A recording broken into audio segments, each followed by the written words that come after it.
Yeah, so that's a clip from a powerful new protest video that just hit the web, and I will play it for you in its entirety momentarily. And that video highlights a long list of reasons that people who are really American are really upset about. So before I play it, I would like to share a news story out today that shows exactly why so many of us feel like we're losing our country to hate, bigotry, and a general lack of empathy and respect for human life. So, hit subscribe to Really American Media and join the resistance. And for the latest tale of mega hatred, we head down to Arizona, where over this weekend, Congresswoman Yasmin Ansari visited a local immigration detention facility and was shocked by what she discovered there. Dehumanizing, racist, unacceptable treatment, a stain on the humanity of this country. First and foremost, they do not have access to quality water. The water that they are given to drink has chlorine in it. It is giving them rashes on their bodies. They all said that they are getting used underwear. Yeah, well, she was there for 4 hours. She was able to speak to 23 migrant detainees, including Arbella Rodriguez Marquez, who has a very unique story. She's been in ICE detention for 5 months. It's hard to see that the person you're seeing and have in front of you, it's not the same person that you had 5 months ago. Yari has leukemia, and her best friend says her health is rapidly deteriorating. Lost 55 pounds in the last 5 months. Yeah, so Congresswoman Ansaria not only spoke to people getting rashes from the chlorine in the water and being given used underwear, but she spoke to a woman with leukemia who she witnessed for herself, had bruises all over her body, and was told that she is vomiting and coughing up blood routinely. So, Newsmax, which contains 0% real news and 100% real propaganda, noticeably left all of that out of their coverage, but still had former Arizona Sheriff Mark Lamb on to comment for some fucking reason. Sheriff Lamb, could you respond to those accusations? First of all, this congresswoman's a joke. It's sad that she represents Arizona and she doesn't do it very well. Okay, so we're immediately starting off with name calling and a contradiction because, unlike the former sheriff, the congresswoman actually does represent Arizona. And why is Mr. Lamb a former sheriff?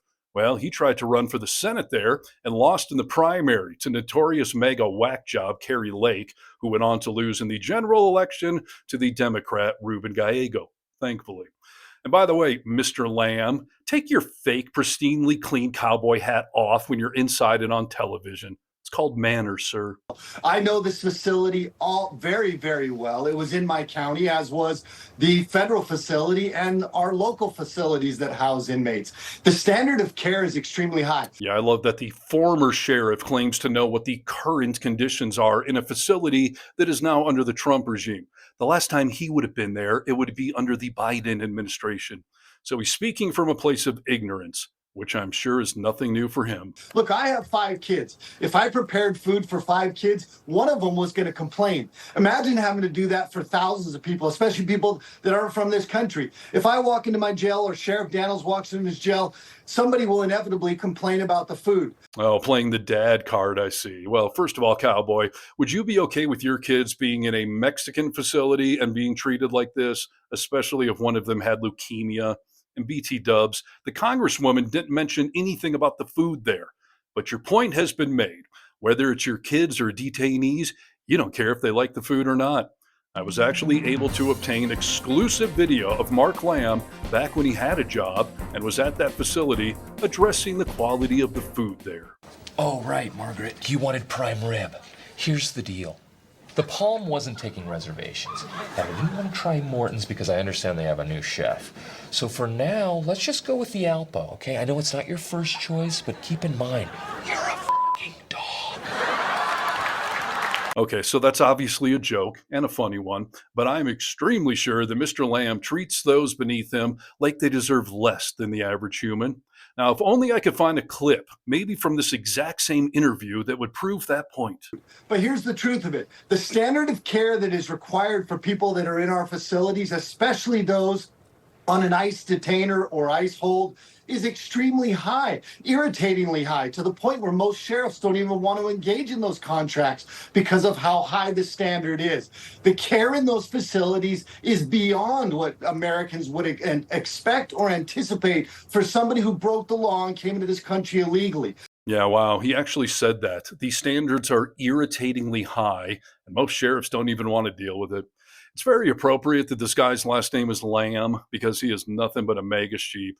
And everything he just said says more about the sheriffs in Arizona than it does about anybody breaking the law down there. I mean, due process, human rights, empathy. Ugh, so irritating. I'm told that Jesus once said, "For I was hungry and you gave me food. I was thirsty and you gave me drink. I was a stranger and you welcomed me." Or as Jesus would say nowadays, from an ICE detention facility that you know he would end up in, "For I was hungry and you gave me food," that 1 in 5 kids would complain about. "I was thirsty and you gave me drink with chlorine in it that gave me a rash. I was a stranger and you welcomed me in by locking me in an ice hellhole and treating me like a fucking dog." Amen. Which brings me to the new protest video that I mentioned earlier.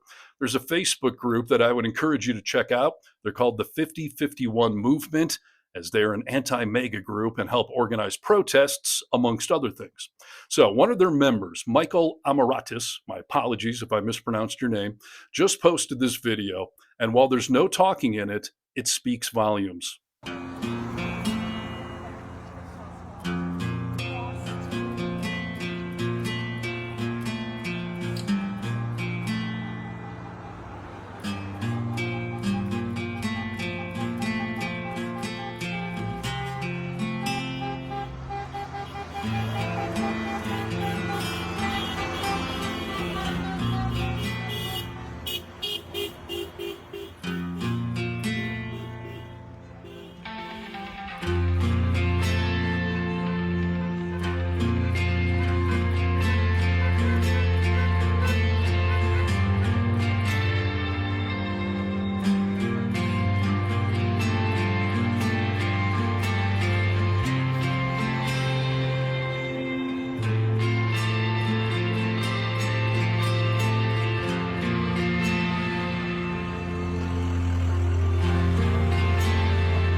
Everything that every one of those signs said is 100% true and perfectly summarizes the sad state of affairs in America. And what that fake cowboy from Arizona said perfectly summarizes what we're pushing back against. It's what we do on this channel every day, but it only works if you join in. So please like this video, comment below, and get vocal. From the Vocal Minority with Nick and Steve podcast, I'm Steve Harness for Really American Media.